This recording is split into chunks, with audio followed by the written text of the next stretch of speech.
2017-18 या आर्थिक वर्षाचा कॅगचा अहवाल आज समोर येईल। दरम्यान या अहवालातून धक्कादायक माहिती समोर येणार आहे। मात्र त्याआधीच एक ब्रेकिंग बातमी साम टीव्हीच्या हाती लागली आहे। या अहवालामध्ये मोदी सरकारच्या अर्थ मंत्रालयासंदर्भात धक्कादायक खुलासे करण्यात आले आहेत। मोदी सरकारने संसदेची परवानगी न घेता तब्बल 1157 कोटी रुपये खर्च केल्याचं कॅगच्या अहवालातून उघड झालं आहे आणि कॅगच्या अहवालामध्ये अर्थ मंत्रालयाच्या कार्यप्रणालीवर प्रश्नचिन्ह उपस्थित करण्यात आले आहेत। काँग्रेसच्या सरचिटणीस आणि पूर्व उत्तर प्रदेशच्या प्रभारी प्रियंका गांधी यांनी निवडणुकीच्या मैदानामध्ये आपली संपूर्ण ताकद आता पणाला लावलेली आहे। उत्तर प्रदेशच्या आपल्या पक्ष कार्यालयामध्ये प्रियंका गांधी यांनी तब्बल 16 तासांची मॅरेथॉन बैठक घेत आगामी लोकसभा निवडणुकीबाबत आढावा घेतला। लखनौमध्ये काँग्रेस कमिटीची बैठक झाली आणि या बैठकीनंतर आपण काँग्रेसकडून खूप काही शिकत असल्याचं त्यांनी म्हटलंय। त्याचबरोबर रॉबर्ट वाड्रा यांच्या चौकशीबाबतही त्यांनी आपलं मत स्पष्ट केलंय।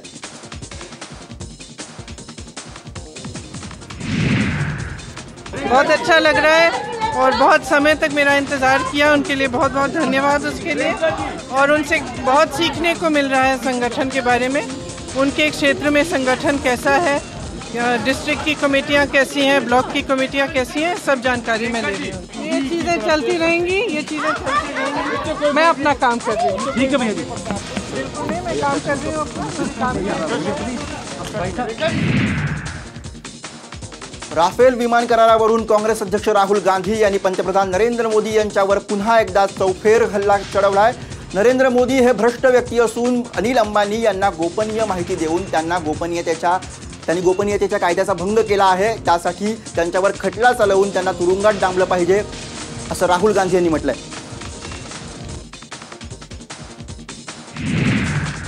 There is going to be no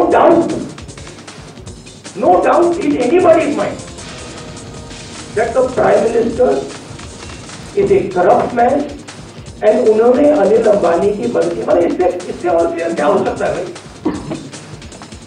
Anil Ambani जी कह रहे हैं कि मैं डिफेंस, मुझे मालूम नहीं क्या होने वाला है, मुझे क्लियरली मालूम। आजपासून राज्यात सवर्ण आरक्षण लागू झालंय। खुल्या प्रवर्गातील आर्थिकदृष्ट्या दुर्बल घटकांसाठी शासकीय सेवा आणि शैक्षणिक संस्थांमध्ये प्रवेशाकरिता 10% जागा आरक्षित करण्याबाबत राज्य सरकारने अध्यादेश काढलाय। केंद्राच्या निर्णयानंतर राज्य सरकारनेही हा अध्यादेश काढलाय। त्यामुळे आर्थिकदृष्ट्या मागास घटकांनाही आरक्षणाचा लाभ मिळणार आहे। लोकसभा निवडणुकीच्या पार्श्वभूमीवर सरकारने ही एक महत्त्वपूर्ण खेळी केल्याचं बोललं जात आहे।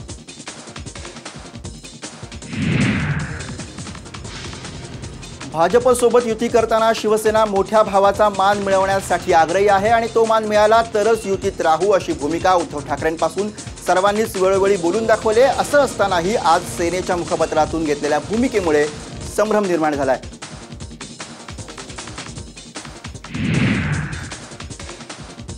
मुख्यमंत्री देवेंद्र फडणवीस यांनी काँग्रेसवर जोरदार टीका केली आहे। 2014 मध्ये काँग्रेसमध्ये असलेले अनेक जण भाजपमध्ये असून काँग्रेस हा रिकामा पक्ष असल्याची टीका देवेंद्र फडणवीस यांनी केली आहे। राष्ट्रवादी काँग्रेसचे आतापर्यंतचे सर्वाधिक 7 ते 8 खासदार निवडून आलेत, मात्र तरीही पवार पंतप्रधान पदाच्या शर्यतीमध्ये असल्याचा टोला त्यांनी लगावलाय।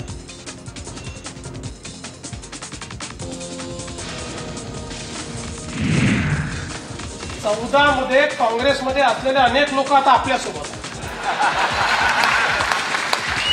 पार्टी रिकामी आहे। साहेबांची सभा समजा मणिपूरला ठेवली, किती लोक येतील? नाही येणार ना।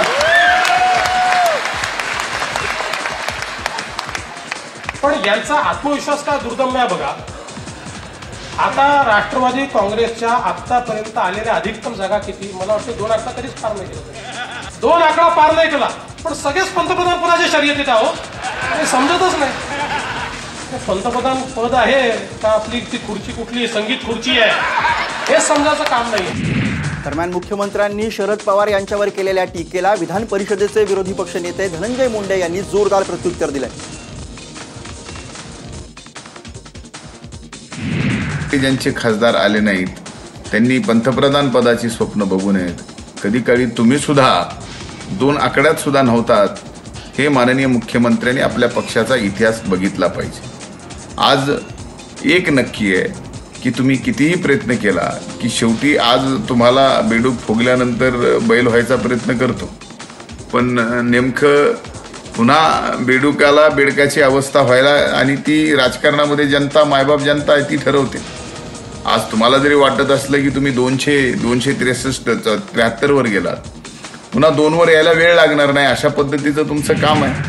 मतांचं विभाजन टाळण्यासाठी मनसेने आमच्यासोबत यावं असं आवाहन अजित पवार यांनी केलंय. मनसेला राष्ट्रवादीने सोबत येण्याची ऑफरच दिले असंच या वक्तव्यावरून दिसतंय. आता राज ठाकरे या आवाहनाला कसा प्रतिसाद देणार हे पाहणं महत्त्वाचं ठरणार आहे. एवढंच नाही तर राजू शेट्टींचे मतभेदही दूर करणार असल्याचं अजित पवार यांनी म्हटलंय.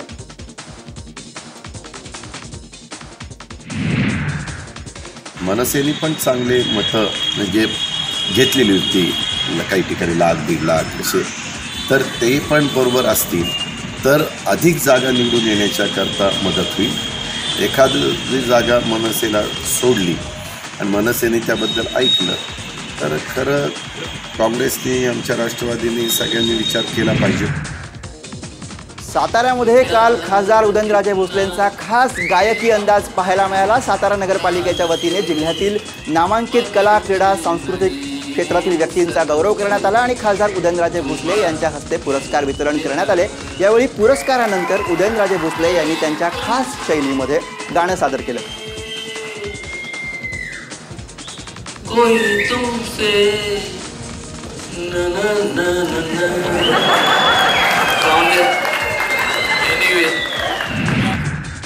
जम्मूच्या बडगाम इथे सुरक्षा बल आणि दहशतवाद्यांमध्ये चकमक झाली. या ठिकाणी 2 दहशतवाद्यांना कंठस्नान घालण्यात सुरक्षा बलाला यश आलंय. या ठिकाणी मोठा शस्त्रसाठा, दारुगोळा जप्त करण्यात आलाय.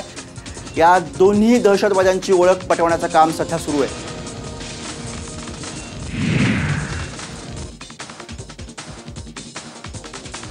केविन विरुद्धच्या T20 मालिकेत स्मृतीबरोबर चांगली भागीदारी रचणाऱ्या जेमिमा रॉड्रिग्सचं ICC रँकिंग सुधारलंय. या दोघींच्या ICC T20 बॅटिंग रँकिंगमध्ये सुधारणा झाली आहे. रॉड्रिग्स दुसऱ्या तर स्मृती मानधना 6व्या स्थानावर पोहोचले. या दोघींनी क्रमवारीमध्ये 4 अंकांनी सुधारणा केली आहे.